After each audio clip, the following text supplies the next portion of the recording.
Ang mabuting balita ng Panginoon ayon kay San Mateo. Noong panahong iyon, pumasok si Jesus sa templo. Samantalang nagtuturo siya, lumapit sa kanya ang mga punong saserdote at ang matatanda ng bayan at siya'y tinanong, "Ano ang karapatan mong gumawa ng mga bagay na ito? Sino ang nagbigay sa inyo ng karapatang ito?" Sumagot si Jesus, "Tatanungin ko rin kayo. Kapag sinagot ninyo ako, saka ko naman sasabihin sa inyo kung ano ang karapatan kong gumawa ng mga bagay na ito. Kanino nagmula ang karapatan ni Juan upang magbinyag, sa Diyos ba o sa tao?" At sila'y nag-uusap-usap.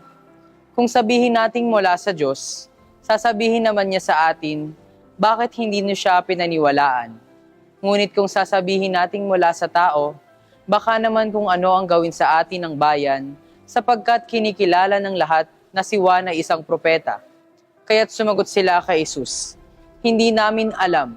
Sinabi niya, "Hindi ko rin sasabihin sa inyo kung ano ang karapatan kong gumawa ng mga ginawa ko." Ang mabuting balita ng Panginoon.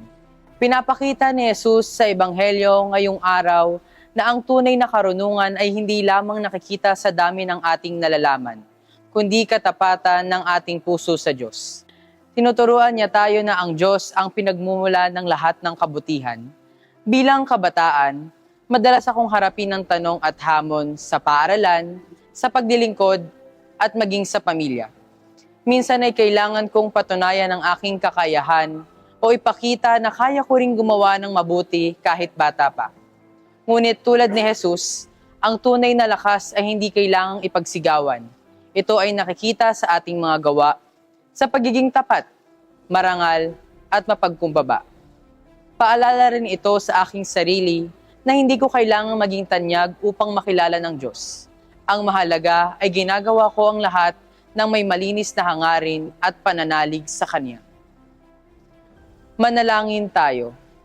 Panginoong Jesus, turuan mo akong maging tapat sa aking mga ginagawa at maglingkod ng may kababaang loob. Sa mga sandaling sinusubok ang aking kakayahan at pananampalataya, paalala mo na ang tunay na lakas ay manggagaling lamang sa iyo. Gabayan mo ako sa aking pag-aaral, sa aking paglilingkod, at sa aking pagiging anak sa pamilya. Naway maging kasangkapan ako ng iyong pag-ibig at katotohanan sa bawat araw ng aking buhay. Amen.